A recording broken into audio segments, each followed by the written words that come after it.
नमस्कार. मी आज इथे खोबरं आणि रव्याचे लाडू बनवत आहे. त्यासाठी लाल वाटीचे प्रमाण घेऊन मी 1.5 वाटी साखर, 2 वाट्या रवा घेतलेला आहे. वेलदोडे थोडेसे घेतलेले आहे. आधी आपण पाक तयार करून घेऊ. त्यासाठी मी थोडंसं पाणी टाकलं याच्यात. अर्धी वाटी पाणी टाकलेलं आहे आणि पाक झाला आहे की नाही अशा प्रकारे बघून एकच तारी पाक करायचा आहे. जास्त घट्ट पाक करायचा नाही, नाही तर लाडू कडक होतात. आता त्यात वेलची पूड टाकते मी. आधी पाक करून घेतला की नंतर मग रवा भाजायचा आहे आपल्याला.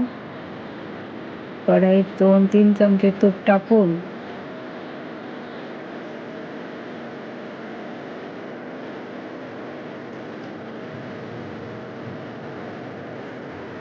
रवा पूर्ण टाकून घ्यायचा आहे आणि छान अगदी लालसर भाजायचं आहे.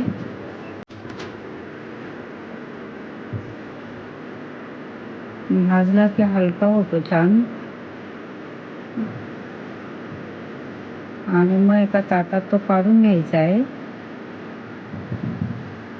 खोबरं सुद्धा थोडंसं भाजायचं आहे, जास्त लाल करायचं नाही आहे ते.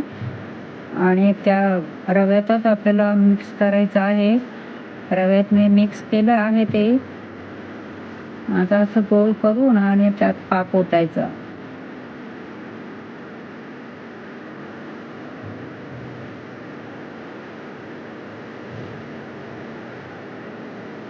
आणि सगळं मिक्स करून छान असं, जरी आता हे पातळ वाटत असलं तरी अर्ध्या तासानंतर खूप घट्ट होतं ते. प्रमाण मी डिस्क्रिप्शन बॉक्समध्ये देत आहे.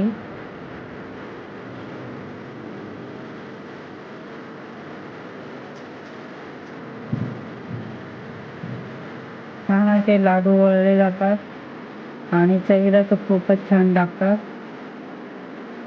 एकदा करून बघा असे खोबऱ्याचे लाडू. मुलांना डब्याला द्यायला किंवा असं इतर वेळेला खायला छान वाटतात.